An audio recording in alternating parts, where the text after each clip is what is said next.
olina oba munafu okola ki olina nekola ogenda kawa neibanga dishi bakuweredde mmere ewoyo bana okuyomba lwaki bagikutteko eno ng'abaana tugikuweeramu ewo gyokolera kino tuuka eri nga bikyuse nogamba nange kanzireyo terezi so okutambula kwange kwetambuddemuko nalyenge mwanyi kintu kyamaanyi nnyo ate eri very expensive entebe wali ku airport nga tolina mutwalo tokanywa eyebweru mbawalabu nga toyina agumukenda ebiri gumu kitu tokanywa eyo gemaanyi gemwanyi ago gemaanyi gemwanyi so ebintu ebisinga tuleme kubitwala nga byakubalaata bintu byamaanyi nnyo twagale ebintu byaffe kubanga abatabirima ate babitusinga okubyagala eyo ensobi gye tukola love yourself bale nnyo DJ basebo ne bannyabo waliwo atawulira lulimi luno lwenjogera waliwo atawulira Luganda wanje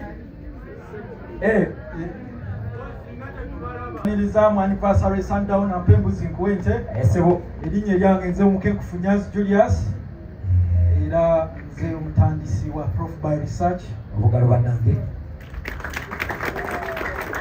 era mukulu eryo nze best scientist mu Uganda ekyo si yakyewa kitegeeza kukola nnyo bekamubuusaawo ngule 50 undisputed engule 5 myaka 10 kitegeeza buli mwaka engule 5 era nze science commissioner wa Uganda last year I was appointed alondebwa okugezaako okuwabula government ne policy makers ku kiki kye basobola okukola okukuza science olwekyo we muzze wantu watuufu era feel at home esigenda tambula mpola mpola mu sundown we do it our way tetupapa we do it our way. For those who don't know Uganda, I'll be writing in English, and where you feel like you don't understand, you raise up your hand. I'll be more glad to help. Okay. Era mumbere yo sikozenzeka na chipaku kutugenda okukola naye sebo ninawo Barnaba nembeerawo Muzaika Sumali sapuli nekidimbo kidiwasisi tube tugenda okukola nabo mpola mpola esebo naye nga mwebale kujja esebo katutandike ne Monko Flute. Right. Monko Fruit. Waliwo atalina katabo buli mwina owandiika ne pens up we'll go kati lukoledde Monk Fruit tugenda okutandika naye abalala bagayita amatugunda amaki naye ebika by'amatugunda buli nsi yalina ebika byayo. Fe Uganda tulina kino ekika, this is our type, kino ekika ky'amatugunda kyetukola ki kyetulina mugamanyi. Abasajja aba Asia bo balina kino byonna biwoomerera, byonna bikola ki biwoomerera. Era omuntu omugezi byombi abigatta. Kyetwakola twagatta ebika ekya Asia n'ekyaffe ekikulawa wano. Yes. Kyekino ekyaffe ekyawana amatugunda gaffe kizaalirwana kino kyekikula mu Asia. Baba Asians bo bakiyita monk, ffe tugayita matugunda. Kedi ffenna sebo mu mbeera eyo monk olulimi olw'obotany Silalatia species, lulimi lukambwe kambwe.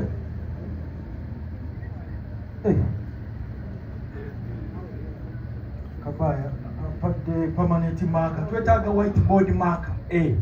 Akwadde yaluberera kidimbo kidimbo yaleese permanent mukubyemu kusida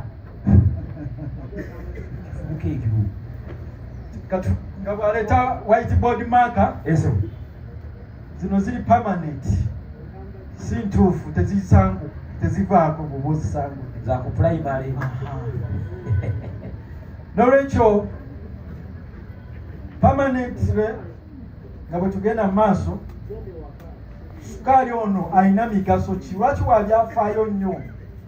Bamonko oba bakabona aba ensi nga China, Japan, kyekibala kye bakozesa, kyekyo kye balya kye bakozesa. Tuli ffenna kyekibala kye bakola ki? Kye bakozesa. Era bakyekwata ne bagamba nti kino ekibala kyaffe, monko waffe, kubanga alina emigaso mingi, alina medicinal benefits nyingi. Muzimu ku zo ekisookera ddala aziyiza sukaali, obulwadde bwaki? Diabetes. It's a remedy against diabetes. Obulwadde bwa sukaali busumbuwa abantu bangi mu nsi yonna, nga mwotadde na Africa. Mu nsi yonna diabetes akwata kifo kya 5 endwadde ezisinga okutta abantu mu Africa. Mu nsi yonna, si mu Africa mwokka. Naye nga kiva ku ki? Kukozesa nnyo biwoomerera. Nolwekyo ebiwoomerera ebirala byongera sukaali mu musaayi, okuggyako ebimera bibiri, amatuggunda oba monk fruit ne stevia. Ebyo bibiri tebyongera ki? Sukaali mu mubiri. Nolwekyo bw'oba oli mulwadde wa sukaali, bye bino ebirime ebibiri by'olina okusimba oba by'olina okukozesa: stevia na amatugunda. Era abatamanyi bwe ga testinga tugenda babuulira. Okusookera ddala twagala osooke mulime ali ba ashers bajje babaweeko balozeeko baba balozezaako bakamanyi. Ate buli ali wano tugenda muwaayo sukaali w'amatugunda kira 5 oba oziweese ku mugongo oba obadde tomanyi naye ng'ozitwalidde mu nkwawa. Ekitegeeza singa nzijjo kibeewo omuwala neereeta ako kamu zekiraaga ofirikana twagala ebintu tewali tabu naye kumuntu kyogamba muwala owange mutwalo mu muguka. Anyway, kiri cheap naye nga value y'amaanyi. Yoyo sukaali wa monko. Tuli ffenna era mu mbeera eyo njagala esebo mulwane mu mulime ne butuufu naye beeramu wendeta buno butu 10 kati kyekyo esebo mu mbeera eyo katugende mu maaso. Twagala tulime stevia ono ne monk fruit, naye tusoose ki? Monko. Era monko ono ng'oggyeko okuba nti ayamba okujjanjaba sukaali, takaatuuka. Abantu baffe balina ulcers ezo zibasumbuwa, naye bw'oba okozesezza monko ono ulcer oba ozigoba, kubanga sukaali omulala akaatuuka, naye monko ono takola ki? Takaatuuka. Kubanga njagala mulime ekintu nga mutegedde omugaso gwakyo. Tosobola kulima kintu nga totegedde mugaso gwakyo. Butereevu. Ekyokusatu twatandise naki? Sukaali oyo obulwadde bwa sukaali. Kati ekyokubiri takaatuuka, kitegeeza ayamba aba ulcers. Ekyokusatu egundi ono monko taleeta asidi mu kamwa. Asidi bw'abeera mu kamwa amannyo gavunda, abantu bafuna ebituli muki? Mu mannyo. Abantu abasinga tebalina mannyo kubanga ebituli bingi, ebiwuka. Olw'okuba nti takaatuuka taleeta asidi. Asidi oyo yasinza okuleeta ebituli mu mannyo. Ate nga kyewunyisa nti erinnyo lyo lye lisinga okuba erigumu, lyegumba erisinga okuba erigumu. Naye olaba asidi alikubamu ebituli, tulina okwerwanako. Nga tukozesa ebintu ebitakaatuuka. Ekyokuna monko ono kyakola ate appetite ey'ebiragalalagala. Abantu baffe bakozesa nnyo ebiragalalagala naddala abavubuka naye bw'oba okozesezza monko ono ebiragalalagala oba okoze eki obeerawo nga bikuwunyira bubi naddala abavubuka abato bakozesa amafuta g'ennyonyi bakozesa kaba kamwokya kiki balekozesa ebintu bingi naye kati kyakola omanye okuyoya kiva ku bwongo kati bw'okozesa monk fruit ono n'omuteeka ku lulimi olulimi lusindika obubaka eri obwongo nti kino kyekisinga okuwooma mu bintu byonna n'olwekyo kyobanga okozesa kati omuntu abadde alina appetite ey'ebiragalalagala ebirala appetite ekola ki egenda era zino ensigo bwe zifaanana ba ashers baziisi ziseemu ono ewaffe Asia omwagadde omu Asia mukyala bulungi kityo ekyo bitambula kati ekyokutaano esebo ojjako okuta appetite ey'abantu abakozesa ebiragalalagala enda bawa ensonga 5 lwaki mulina okukozesa monk fruit esebo ekyokutaano ajja amasavu amabi mu musaayi cholesterol bad cholesterol esebo cholesterol yasumbuwa abantu ajja amasavu amaki amabi ago amasavu amabi ge galeeta heart attack abantu baffe ne bafuna okukozesebwa mu mutima oluusi ne bafa heart attack si ya mutima gukka yeekangamu kati ne kati ekyo kiva ku mbeera ya kukozesa bintu by'amasavu n'olwekyo bw'okozesa monko agogola emisuwa n'olwekyo ajja kutuyamba nnyo ku mbeera eyo abantu baffe abalina obuzibu obwo kati katugende mu maaso bamulima batya ekirungi ebika byombi bikulira omwaka gumu omwaka ki gumu gwokka kati osobola okubirima byombi n'otuguza ekinyama kifresh kiri kyetukola ki kyetukolamu sukaali si nsigo wabula fresh ekinyama ndowooza abantu bakimanyi ekinyama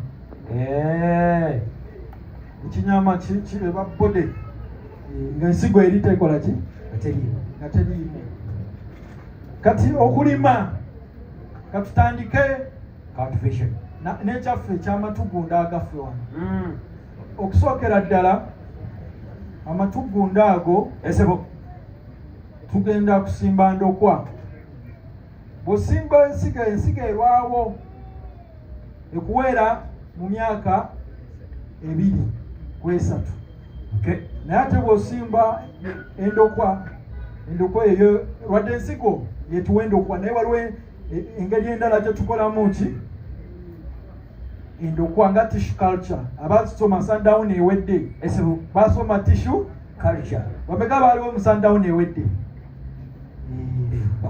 yes addingana amawolu agajjamu kati tissue culture oyo gwe tubadde twogerako oyo mu butiko y'omu gwe tukozesa kati osobola omukozesa n'okuza endokwa mu mbeera eyo tusima ekinnya kya fuuti emu obugazi ne fuuti emu okukawa wansi waliwo gwe tulese ebuloba waki bantu beewusiga sewu babiziga tusima waliwo omu oyinawo ne kuseemu enteekateeka yaki yettaka osima ekinnya fuuti emu okugaziwa ne fuuti emu obugazi ne fuuti emu okugenda wansi 1 foot by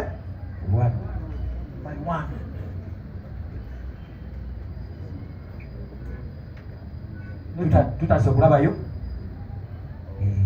kati ne tuspacinga esebo mita 4 ku 4 omanyi gano amatugunda gawangala okutuuka ku myaka 5 gawangalira ddala gawangala nosinga ffe okoma kumeka kipako ezasiitere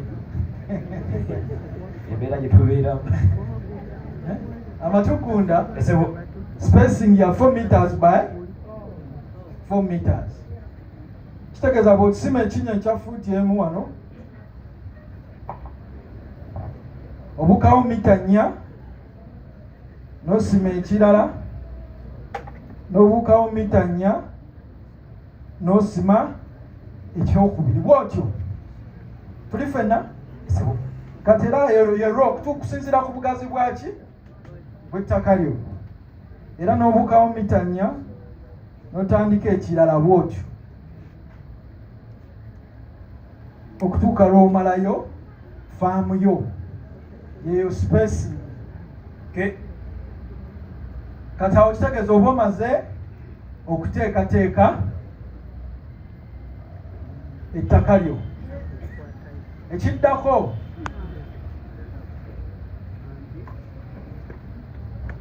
kyakugattamu manyuwa kubanga gino emiti egirwawo tukozesa manyuwa tukozesa ki manyuwa asinga foliar fertilizers kubanga foliar fertilizers nga bwolaba ebigimusa ebyo ebyamazzi byo byetaaga nnyo ku bintu ebikula amangu kye bayita seasonal crops nga kasooli janjalo n'ebintu ebigenda okumalawo emyaka 5 tosobola kukozesa ki kiba expensive tuli ffenna kati gattamu obusamu buli kinnya ati compost ye nakavundira mumumanyi osobola okuvunza ebikoola amagumba oba osobola okukozesa obusa obuvuddemu gaasi obuluddewo tuli ffenna obusa obukoze eki obuluddewo kugamba kyeŋŋamba nti tobujja mu kiraalo ate n'obutwala n'oteekamu kati osobola compost oba cow dung oba embuzi buno magulu mampi nyina bakwano bange ti abasiraamu kyagala nyo agasitafula ate obwaffe obw'abantu toyinga buseeko oyinza okuba musifulisi wabona akabotongo alhamdulillah cow dung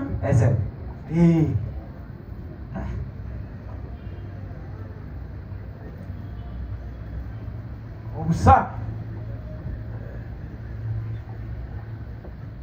kati bw'obuteekamu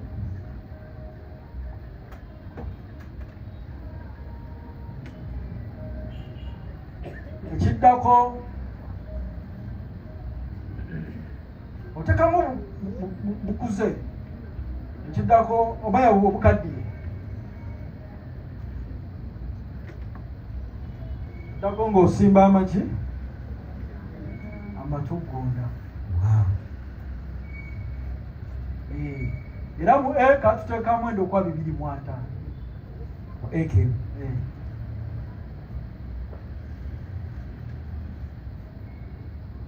endokwa 2.5 kusinzira ku spacing eri gye twakoze tegatera kulwala tegatera kukola ki wabula abo oba oyagala geeyongere obuwoomi to boost the what? The sweetness.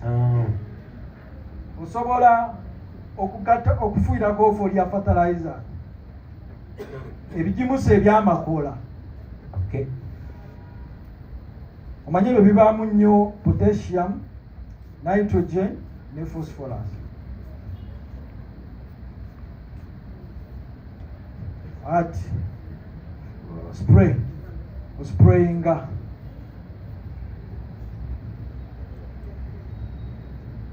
amatugunda ne foliar ki foliar fertilizer. Kiba ku foliar fertilizer ki gy'omanyi ebbanga lyomaze mu Sundowner Foliar fertilizers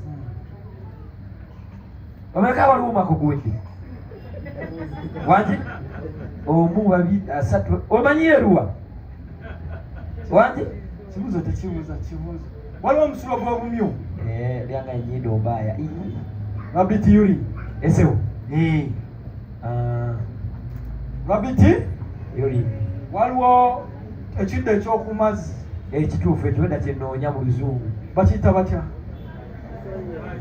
wangi water hygiene water hygiene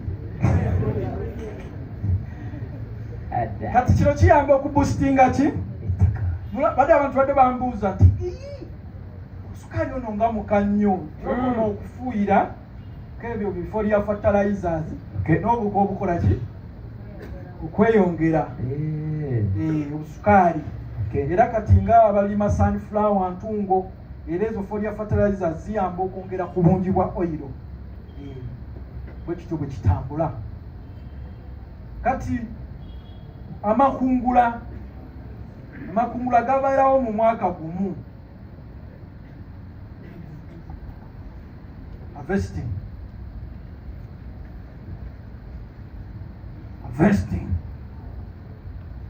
twalo tukijja mu mazzi amazzi ago agasangibwa ku nyanja ekiddo ekyo tutusikayo netukikamula ebyuma mu bwe biryawo waliwo birugogoma birindasityo byawo era gwenda byawo nebuuza wakuyisizaawa wakula ennyonyi nga tongambanga mwetumukula guwanvu ekyo kyekyuma kiwagala kyuma era n'olwekyo katugende ku kiddako field amaki amakungula endokwemu etuwa amakungula ga kilo 10 paya endokwemu oba omuti gumu kilo 10 matugunda gabala nnyo gakola ki gabala nnyo naye lwakuba nti buno obuzito mulimu n'obuzito bw'ensigo ate nga twabagambye ffe twagala kinyama kiri kinyama era wano dryer wejja okukolera dryer wejja okukola ki kolera kijja kwetaaga dryer okukikaza n'okireeta baleta kiri ekizitowa kiro era tukuwamu 1,000 kiro ya 1,000 alhamdulillah 1,000 osente ozirabya nnengera lumbala buying price esebo 10,000 kwa kilo nga temuli ki nsigo kinyama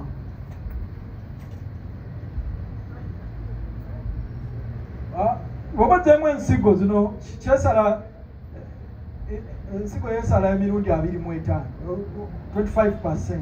Actually ofuna 25 kilos. Yes, sir. How to come ziba 25 kilos ezekinyama. Yes, sir. The fresh of the dried by pulp. Ekinyama kiri kye pulp ofunamu kilo mmeka 25. Wekayo oba oyinamu emiti 2.5 mukitegedde gye twataddemu times 25 kubanga buli kilo tugigula mmeka kati bw'ojjamu ensigo osigaza kilo 20 mu mmeka kyesalako 4 times kati kilo 25 gye mitwalo 20 mu mmeka kati mukubise mu kipaka ofunye mmeka esimu efiriziize naye nga mbadde zeerikoona alina ku simu empyapyako olina mmeka maani olina Pro Max Meka nze ogende tonkubye